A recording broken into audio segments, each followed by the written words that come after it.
Okay, so good morning, all of you, and welcome to class 11th. Before I begin and talk about mathematics portion of class 11, there are certain things which I would really wish to start with.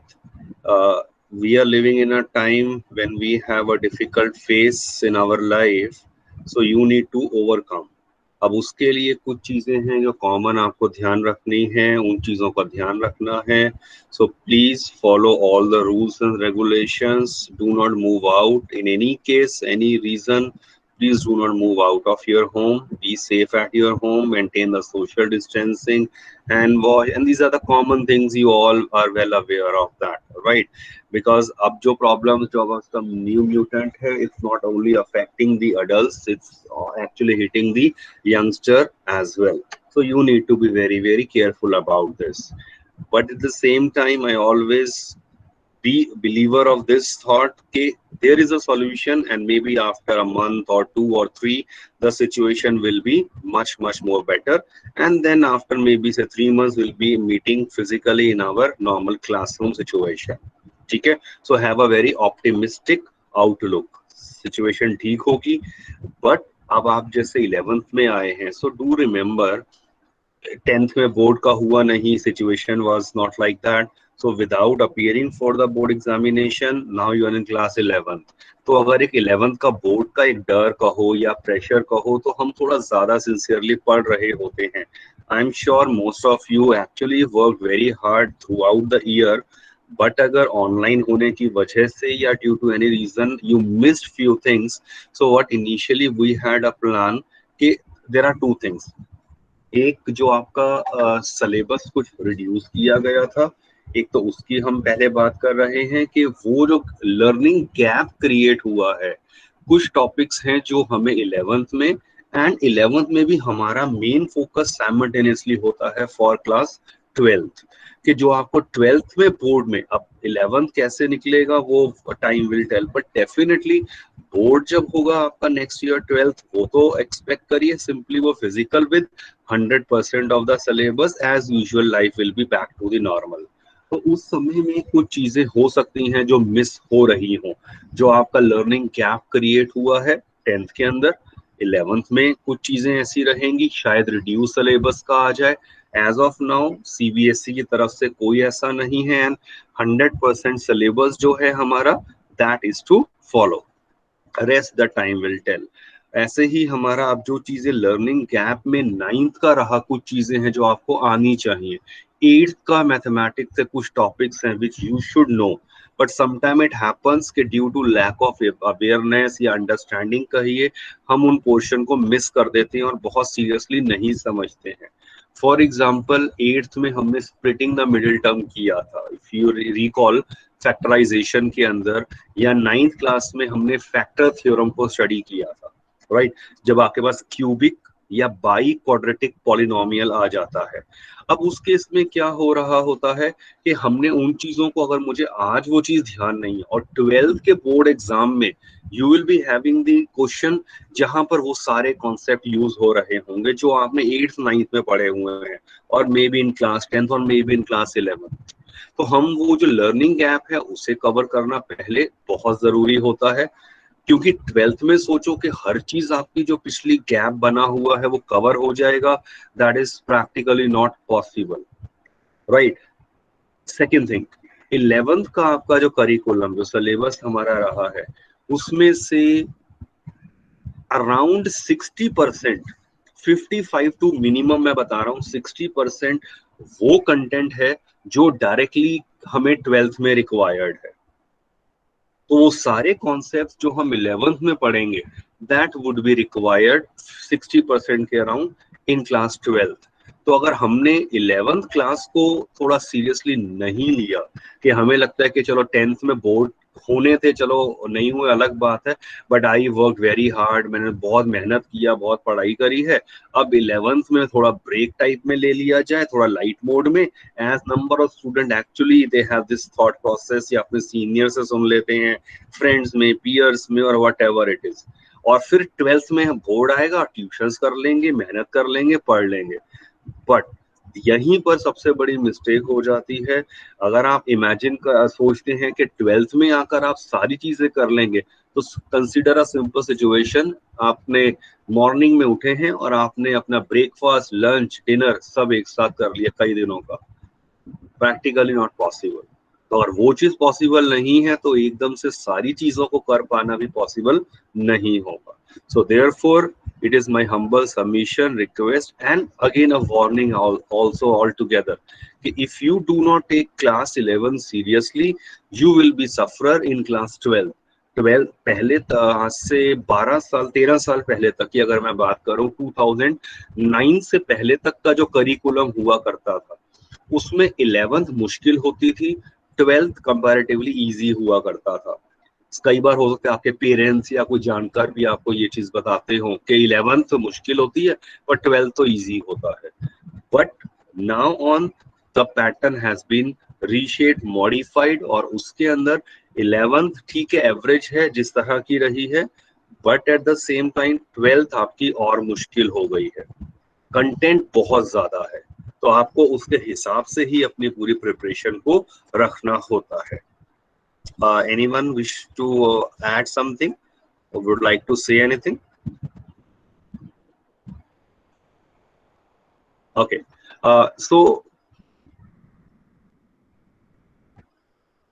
Main हमारा focus 11th में जब मैं बात करूंगा तो 11th में भी दो चीजों की बात होगी। First, we will be following NCERT only in our school, but at the same time along with NCERT हम साथ में assignments भी करेंगे। You will be getting the assignments for each chapter।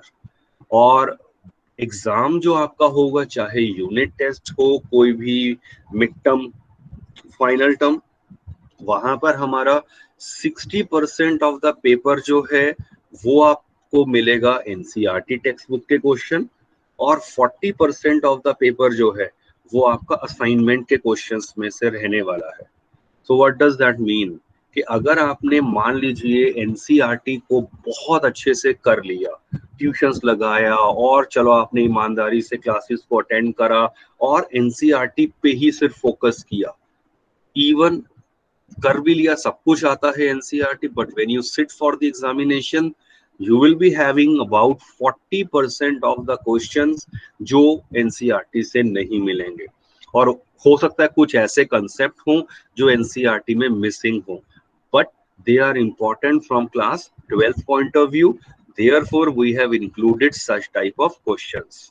तो इसीलिए ये कभी, क्योंकि I have lot many students जो बाद में या उनके पेरेंट्स तक पीटीएम में जब हम फिजिकली मिलते रहे हैं, इन 21 ईयर्स के एक्सपीरियंस की बात कर रहा हूँ, सो दे यूज टू से कि भाई हमने बच्चे की ट्यूशन भी लगाई, नंबर नहीं आए, क्यों भाई आप पता नहीं एक्स्ट्रा क्या चीजें करवाते हैं, ट्यूटर ने तो सिर्फ एनसीईआरटी, भाई कोचिंग है, ग्रुप में जा रहा था बच्चा, वहां तो एक ही कॉमन चीज करवाते हैं, आप पता नहीं एक्स्ट्रा क्या वो दे दिया, बच्चे का वो नहीं हुआ। नाउ दी प्रॉब्लम, अगर आप इसको प्रॉब्लम कहते हैं तो that is already well known to me कि इवन डिस्पाइट कि अगर आप कहते हैं कि आप ट्यूशन जा रहे हैं, तो I personally never recommend, if I am here in a classroom, कोई भी डाउट आए you can always ask me. WhatsApp group आपका मैथ्स का एक्सक्लूसिव अभी तो कॉमन है, but in due course of a time I will be creating exclusive maths group only, where in daily basis पे जो आपकी क्लास होगी उसकी पीडीएफ है, उसकी आपकी ऑनलाइन अपना वीडियो रिकॉर्डिंग है, या उसके साथ कॉरस्पॉन्डिंग होमवर्क के लिए क्वेश्चंस हैं, असाइनमेंट्स हैं, अटेंडेंस है, everything related to your mathematics classes that will be shared in that specific group, right. तो I am ready to take this steps, but उसके लिए I am hopeful and expecting you people also to take this step. किस way में कि अगर आपको कोई भी डाउट आए तो you can always ask that doubt. WhatsApp group पे आपने क्वेश्चन को स्कैन अपना करके भेज दिया या पर्सनल मैसेज में पूछ लिया, that is all up to you, but पढ़ना है, करना है तो आप ही को अपने एफर्ट्स करने रहेंगे। That is very very important. You are quite enough mature to understand कि एक केजी 1-2 के बच्चे नहीं है, आप या 5th के नहीं है कि उनके पीछे भागे, उनको एक एक चीज खुद टीचर कहेगा। अगर आपको डाउट है, नहीं समझ आया है, you ask me twice, you ask me thrice, I will B happily and readily available, आपको मैं वो चीजें बताऊंगा। बट अगर आप ऑनलाइन मोड को एक सिर्फ वैसे लेके चलेंगे कि टाइम पास के लिए audio of video of join कर लिया, उसके बाद हम कुछ नहीं सुन रहे कर रहे, सो उसमें अल्टीमेटली लॉस सिर्फ आप ही का होगा। That you need to understand. तो इसीलिए be very very sincere, be very very punctual. अब जो आपकी रेगुलर क्लासेस तो वो जुलाई से ही होंगी। अभी का हमारा पर्पस ये रहा है कि जो थोड़ा सा कंटेंट में गैप, एक लर्निंग गैप है वो, और क्या चीजें एक्सपेक्टेड हैं, क्या आगे होने वाला है, वो आपको थोड़ा सा गाइड कर दिया जाए।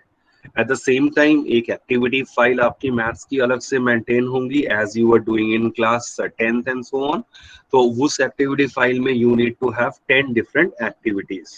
वो भी मैं आपके साथ शेयर कर दूंगा बेसिक आइडिया, क्योंकि हम फिजिकली कब मिलेंगे हमें नहीं पता, but as per CBSE norms maintaining that activity file will be compulsion, क्योंकि आपका एग्जाम जो है वो पेपर, थ्योरी पेपर 80 मार्क्स का होगा, और 20 मार्क्स जो है वो आपके एक्टिविटी फाइल प्लस में जो आपका कोई भी क्लास टेस्ट होता है तो उनका, या आपका रजिस्टर वर्क है, उनका मिलाकर उनका एवरेज, उनका वेटेज रहने वाला है। Next is about your register. So maths में you need to maintain only one register.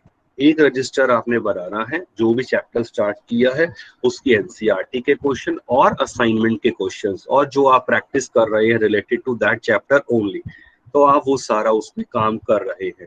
I never believe in the beautification of the work, कि बहुत डेकोरेटिव करके क्वेश्चन को ब्लैक पेन से लिखूं, फिर आंसर को ब्लू से, फिर लाइंस लगाऊं, और गलती हो जाए उस पर फ्लूट लगा रहा हूं। Please do not waste your time. So आप अपना नॉर्मल फ्लो में क्वेश्चन को सॉल्व कर रहे हैं। अगर कहीं कोई गलती होती है, यू सिंपली एक सिंगल क्रॉस लगा दिया and reattempt the question, that is okay with me. ठीक है, तो इसीलिए रजिस्टर में जो आपका एक मेंटेन होगा मैथ्स का, उसमें ही आपकी एनसीईआरटी और आपकी असाइनमेंट आएगी। Google classroom most of you already have joint, that I have seen. तो वो गूगल क्लासरूम के ऊपर आपकी असाइनमेंट के लिए या एनसीईआरटी एक्सरसाइजेस के लिए I will be creating the link, so that as usual, जैसे पहले भी आप कर चुके होंगे, आप अपना पीडीएफ स्कैन करेंगे और वो अपलोड कर देंगे। रिकॉर्ड मेंटेन करने के लिए that is very very important, क्योंकि लेटर ऑन आप कहें कि हमारे 20 में से प्रैक्टिकल के अंदर से 10 मार्क्स या 12 क्यों आए हैं, वो यही रीजन होगा कि आपने जब रिक्वायर्ड होगा, कोई चैप्टर हुआ या आपको असाइनमेंट सबमिट करना था, आपने नहीं किया। So that is going to matter a lot. So I am sure the basic idea आपको क्लियर हो चुका है। नाउ ऑन योर स्क्रीन एक मेरे प्रेजेंटेशन अभी चल रही है, अगर आप ध्यान से देखें। अब आपके स्क्रीन के ऊपर, to begin with fun, on your screen everyone, check it out. You will find there are the alphabet A written, but there is a hidden number also. What is that number?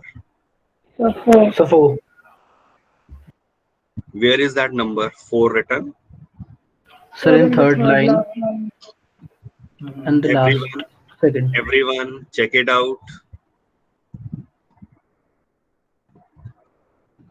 So how much visually you are interested, you are looking at this, किस तरह से आपका mind work कर रहा है, that again really matters. Coming to the next, this is very interesting. Let me see who answers the first. Which one is the odd one out?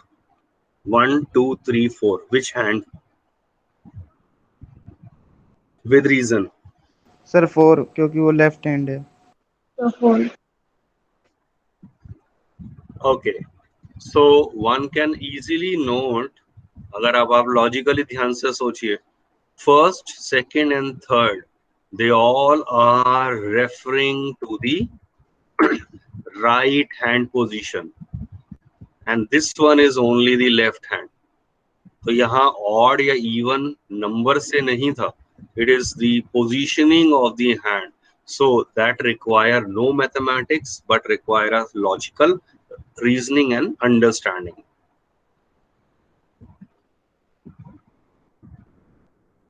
Find out the mistake. Is it okay?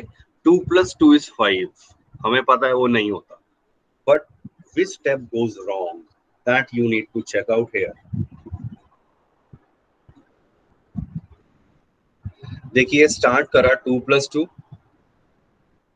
4 -9/2 करा plus 9/2 करा। आप check कर लीजिए 4 ही लिखा हुआ है। अब क्या करा, ये जो टर्म है इसे हमने ये लिख दिया और ये प्लस 9/2 एज इट इज। फिर क्या करा, अंदर a - b का होल स्क्वायर ओपन कर दिया, look at the calculative steps और अल्टीमेटली सब कुछ सॉल्व करके 5 के इक्वल आ गया। सो of course mathematically something must went wrong.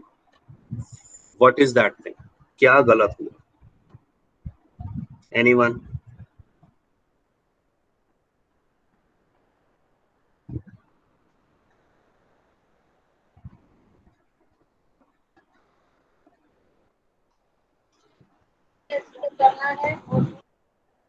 Sorry, हाँ क्लियर नहीं आई आवाज। Sir, hmm so when the 4 minus 9/2 is squared, then why it is kept in under roots? It would be 2 minus 3/√2. क्यों? What is root of x square? Isn't it x?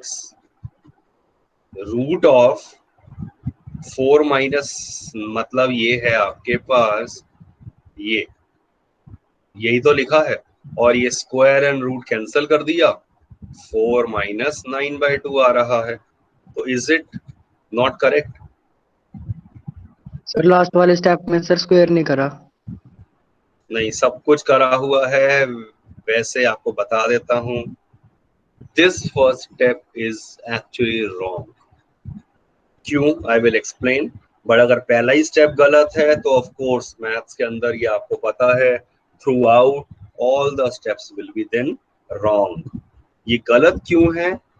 ये जो हम एक assumption कर लेते हैं, check it out, this is wrong. हम क्या करते हैं, ये स्क्वायर रूट से स्क्वायर कैंसल मान लिया, जबकि under the root x square अगर मैं बात करूं तो रूट और स्क्वायर कैंसल नहीं होते हैं। ये मुझे आंसर देता है प्लस माइनस एक्स। तो it has got two different answers, या इसको हम मॉड एक्स भी लिख सकते हैं। तो जो मैंने यहाँ पर स्क्वायर और स्क्वायर रूट कैंसल करके ये रूल लगा दिया, ये रूल तो होता ही नहीं है। So that's the common mathematical mistake which we conduct. Okay, एक ये क्वेश्चन जरा बताइए, अगर आपको ये दिया है रूट में x + 1 प्लस रूट में x - 1 is -2, find x. How will you solve this? Think logically. Okay, one option जो माइंड में आती है definitely no doubt squaring both the sides, और फिर हम आगे सॉल्व करते हैं। Anything else that is okay, but उसके अलावा कुछ और?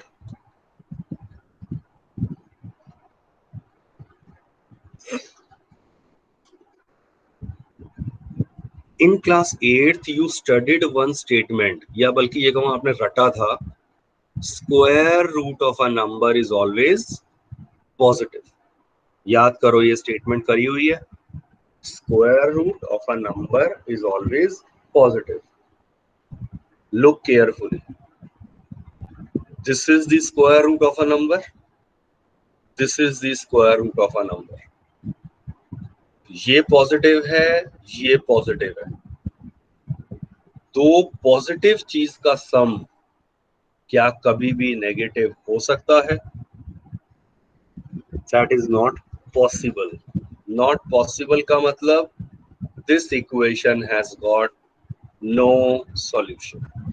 No value of x satisfy this equation. So without solving, simple logic and we have the answer. तो ये जो चीजें हमने प्रीवियस क्लासेस में पढ़ा हुआ है बट हम उसे अप्लाई नहीं करते हैं, दैट इज इम्पोर्टेंट थिंग जो मैं यहाँ आपको बताना चाहता हूँ। एनीवे, एक क्वेश्चन और देखिए, x-1 का होल स्क्वायर प्लस y-2 का होल स्क्वायर प्लस z-3 का whole square is 0। Find the value of x plus y plus z।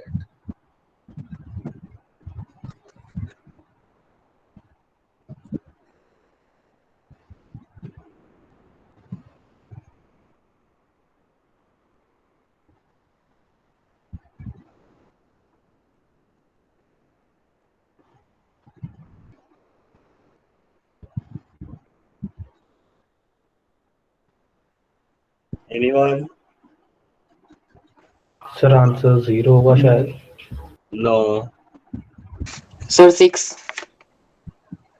Yes, the answer is 6. How? क्या सोचा है? सर इंडिविजुअल स्क्वायर्स की वैल्यू 0 होगी तभी वो सम 0 होगा। Yes, good. आप चेक करिए, फिर वही कॉन्सेप्ट आ जाता है। एक बेसिक चीज हमने क्या पढ़ा हुआ है स्टार्टिंग से कि square of a number is always positive. Square of a number is always positive. ज्यादा से ज्यादा क्या हो सकता है कि वो 0 आ जाए। तो ये रूल हमें स्टार्टिंग से पता है कि square of a number is always positive. इसका मतलब ये पॉजिटिव है, ये पॉजिटिव है, ये पॉजिटिव। मैंने 3 पॉजिटिव वैल्यूज को ऐड करा है but still the answer is 0। ये कब पॉसिबल है? जब इंडिविजुअली तीनों टर्म्स 0 रही होंगी तभी आंसर 0 आ सकता है, अदरवाइज तो दिस आंसर विल एक्सीड 0। और ये होने का मतलब इंडिविजुअल x-1 0 है, y-2 0 and z-3 0, which gives me the value of x as 1, y as 2 and z as 3, giving you the required answer। तो अब हम यहाँ पर इसका स्क्वायर ओपन करने लग जाएं, फिर कॉम्प्लिकेटेड इक्वेशंस को बना लें, फिर x plus y plus z का होल स्क्वायर का फार्मूला सोचने लगे। सो लॉट मेनी थिंग्स आपके माइंड में आ सकती थी but that one need to understand and this is the science section. तो of course you will be appearing for the आपके जो कॉम्पिटिटिव एग्जाम्स होंगे soon after your grade 12th, तो वहां पर जो आपके एमसीक्यूज आप एक्सपेक्ट करेंगे, believe me number of questions ऐसे होते हैं जो सिर्फ एक दो स्टेप लिखना होता है और उसके बाद उनके आंसर लॉजिकली आप निकाल सकते हैं, या एलिमिनेशन मेथड के कौन कौन से आंसर नहीं हो सकते उसे देखकर हम डिसाइड करते हैं। So these are the techniques one need to understand. तो हो सकता है कंसेप्ट उसमें आपका प्रीवियस बेसिक क्लासेस का लग रहा हो, सो बी वेरी वेरी केयरफुल और उसके अकॉर्डिंगली आपको प्रिपेयर करना है। तो प्रीवियस कंसेप्ट्स बहुत इंपॉर्टेंट होते हैं। एक चलो लास्ट क्वेश्चन है और मैं इस तरह का ले लेता हूं, assume that a b c are the prime numbers with a less than b less than c and sum of them is 1000. Find a।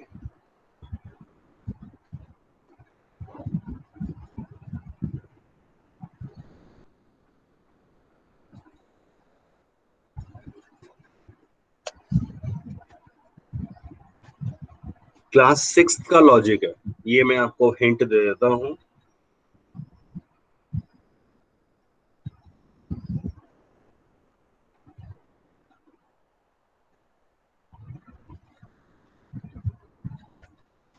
Basic idea, prime number क्या होते हैं? What is the smallest prime number? 200। नहीं, आप इसका answer दे रहे हो? Yes sir. No. What is the smallest prime number? 2। तो प्राइम नंबर्स की अगर मैं बात करूं तो 2, 3, 5 7 फिर 11 13 17 एंड सो ऑन, ये प्राइम नंबर की आपकी सीक्वेंस जा रही है। नाउ थिंक लॉजिकली, और लॉजिक क्या है, आपके पास a प्लस बी प्लस सी दिया हुआ है 1000 एक इवन नंबर है। प्राइम नंबर की सीक्वेंस में 2 is the only even number, 2 is the only even number. ये स्टेटमेंट तो आप 5th 6th पढ़ते आ रहे हैं कि 2 is the only even prime number. अब LHS को ध्यान से देखिए, RHS अगर इवन है, LHS must also be even, LHS भी इवन होना चाहिए। और याद रखिए 2 के अलावा बाकी सारे प्राइम नंबर ऑड होते हैं, और 2 ऑड का सम क्या होता है हमेशा, odd plus odd even. That is always even. इसका मतलब अगर ये दोनों ऑड होंगे तब सम इवन आ रहा है, तो ये वाला नंबर क्या होना चाहिए, इवन या odd? Even. That must be even. A prime number है और इवन है, your required answer. Think logically.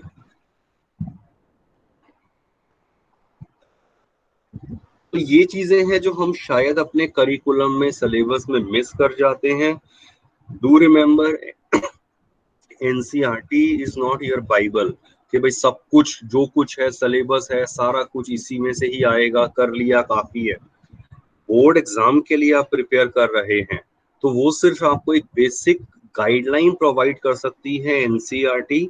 और फिर मैं बार बार ये कहूंगा, my focus is not only grade 11, I need to prepare you for 11th and next year 12th class. तो board की जब प्रिपरेशन की मैं बात करता हूं तो वहां एनसीईआरटी का हो, कोई स्टूडेंट्स ये कहता है कि भाई RD शर्मा कर ले, हम ये कर ले वो कर ले। Number of books is not directly proportional to the marks which you will get in your examination।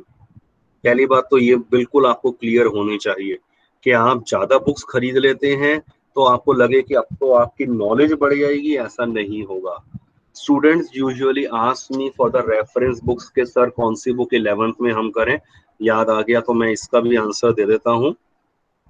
As far as reference book is concern, since this is a science section, if you want to prepare and if you are really preparing for से IIT वगैरह, ठीक है, तो उस case में आप check करिए। एक मिनट, ये पीछे भी आंसर किसी स्टूडेंट ने लिखा है, ये सार्थक ने 498 प्लस 500। आप सोच तो गलत नहीं हो गया सार्थक? तीनों प्राइम नंबर होने चाहिए, 498 भी प्राइम नहीं है, 500 भी प्राइम नहीं है, ठीक है। सर ए को 2x भी तो मान सकते हैं सर, जरूरी थोड़ी है 2 ही होगा। ए प्राइम नंबर इवन सिर्फ एक ही होता है तो वो 2 ही होगा, 2 के अलावा कोई और नंबर पॉसिबल ही नहीं है। 2 का multiple is not a prime number. Okay, so I was talking about the reference book. तो उस केस में since it is a science section, अगर आप रियली एफर्ट्स करते हैं और आप IIT वगैरह का एम रख रहे हैं, अलग से प्रिपरेशन करते हैं, then choice is yours, you may go for RD Sharma. But एक वर्ड ऑफ कॉशन ये मैं बता देता हूँ, वो बहुत ज्यादा हो जाता है। स्टूडेंट्स यूजुअली जस्ट क्योंकि उनको ट्यूटर ने, क्योंकि उन्होंने पुराना और अपने एक्सपीरियंस या दूसरों को देखा हुआ है, सुना हुआ है, तो वो एक मोटी मोटी बुक्स उठा के दिखाने के लिए, कई बार शो ऑफ के लिए, दे गो फॉर RD शर्मा, खरीद लिया। बट स्टार्टिंग करा, 1-2 एक्सरसाइज तो शायद कर लिया, उसके बाद धीरे धीरे you will find that that contain hundreds and thousands of questions जो प्रैक्टिकली करना पॉसिबल होता ही नहीं है, because there are other subjects also. आपको फिजिक्स भी ध्यान देना है, केमिस्ट्री भी, and other subjects are equally important. तो इसलिए अगर आप सिर्फ फोकस करते हैं कि मैं RD ले लूं just for a name sake, then that is not going to serve any purpose. अगर आप टाइम निकालते हैं, एफर्ट्स करते हैं, मिनिमम एक दिन के अंदर 8 घंटे पढ़ने का एम रखते हैं, then of course you may go for RD. और अगर उसमें कोई डाउट आते हैं, I am always here to help you out. ये मैं बार बार रिपीट करूंगा और आपको बता रहा हूँ, you can always ask your doubt if you are doing your self study. But अगर आपको सिर्फ ये है कि मेरा 12th के अंदर 100 आउट ऑफ 100 मार्क्स आ जाए, कंसेप्ट भी मेरे मैक्सिमम मेरे क्लियर सारे हो जाए, और उसी हिसाब से 11th में मिनिमम मुझे क्या रिक्वायरमेंट है उतना ही करना रहे, तो उस केस में जो आप ऑब्जर्व करेंगे, जो आपकी असाइनमेंट जो आपको मिलेंगी, most of the questions of the assignment are from RS Agarwal, few are from RD also and NCERT exemplar as well। तो NCERT एग्जाम्पलर भी आपके लिए हाईली रिकमेंडेड होती है।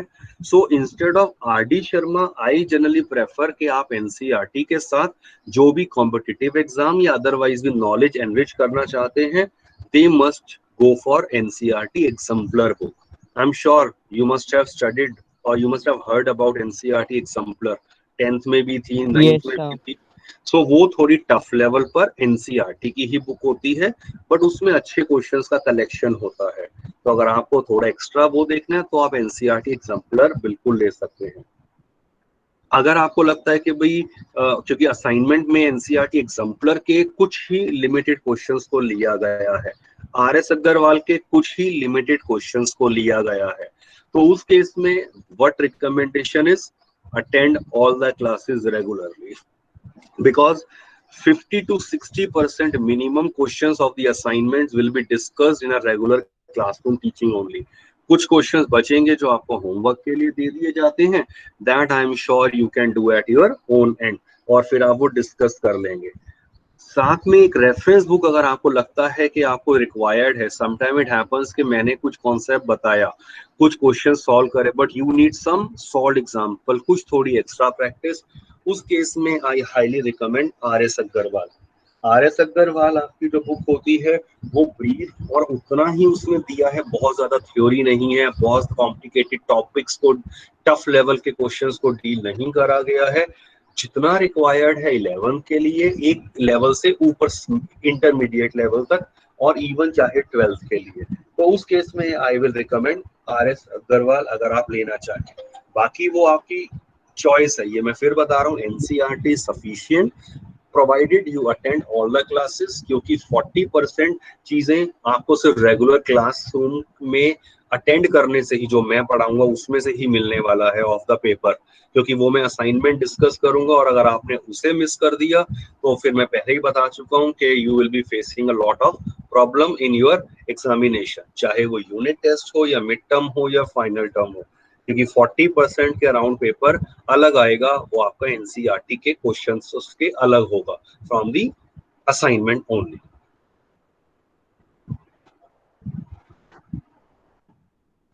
So I'll next 5 minutes quickly I'll be focusing on this slide. Please check it out on your screen.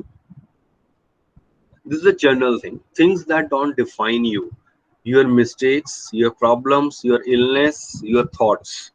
Always remember कि आपने क्या कल गलती करी थी उसको कोई याद नहीं रखेगा, आपको क्या प्रॉब्लम्स हैं वो मैटर नहीं करेंगे जब आप कॉम्पिटिटिव एग्जाम्स में जाएंगे।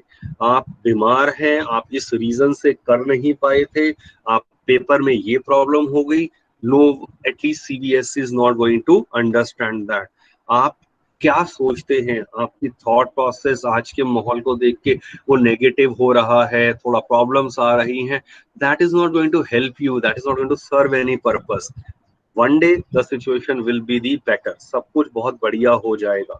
सो जिसने इस टफ टाइम को झेल लिया और अपने आप को स्ट्रांगली स्टैंड कर लिया, so the person will survive. तो इसीलिए आपकी जो थॉट्स अगर कोई भी किसी तरह की आती हैं negative, please remove them, so they are not going to help you out in any case. हाँ, लॉस जरूर करेंगे, तो ये I think this is self explanatory.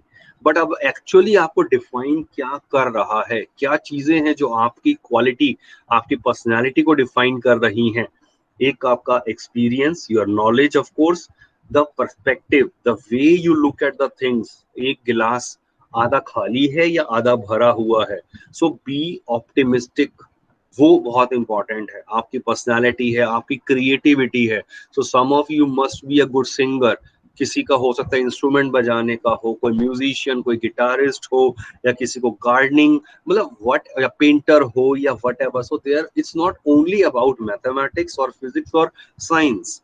एक आपकी हॉबी, एक इंटरेस्ट, एक क्रिएटिविटी होना बहुत बहुत जरूरी है।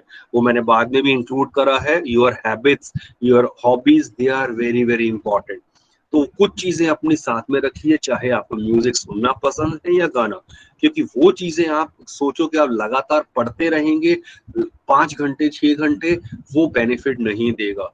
आफ्टर अ स्टडी फॉर से 50 मिनट्स और 1 hour, take a break for 10-15 minutes, 20 minutes break, उसमें अपनी हॉबीज, अपनी क्रिएटिविटी, अपने इंटरेस्ट को आप कर सकते हैं। Then you can start your study. तो थोड़ा ब्रेक लेकर पढ़ने की प्रैक्टिस और हैबिट बनाइए। आपके गोल्स क्या लाइफ में आपने सेट करे हुए हैं? मुझे आईआईटी क्रैक करना है, मुझे डीसीई में जाना है, या मुझे वीआईटी तक तो कम से कम पहुंचना है। तो अगर आपने इंजीनियरिंग करना है, तो वो एम के साथ, उस गोल्स के साथ अगर आप क्लियर हैं, then only you are going to succeed in your life. तो अब ये आप इतने छोटे नहीं है कि आपको अभी भी डिफाइन करना नहीं आ रहा कि मुझे लाइफ से क्या चाहिए। 2 साल बाद आपकी लाइफ बदलने वाली है। अगर आपने एंट्रेंस को क्रैक कर लिया, you will be the into a very good college. नहीं तो आपके परसेंटेज कम रही, आप इंजीनियर तो बन ही सकते हैं आज के टाइम में। आप 40-50 लाख रुपया लगाया, साउथ इंडिया में चले गए, वहां क्या, और इतने ऐसे प्राइवेट इंजीनियरिंग कॉलेजेस की मशरूम ग्रोथ है, they will welcome you. But what kind of engineer you will become after 4 years, no one knows. तो जिन्हें, जो आईआईटी या जो देखते हैं ना कि उसको एनुअल पैकेज मिला है 1 करोड़ रुपए का, 1.5 करोड़ रुपए का, वो देखकर हम बड़े खुश और इंस्पायर तो होते हैं, मोटिवेट तो होते हैं। बट रिमेंबर, आईआईटी से there are thousands of students who pass out every year. Same teachers हैं, सेम बुक्स हैं, एवरीथिंग इज सेम।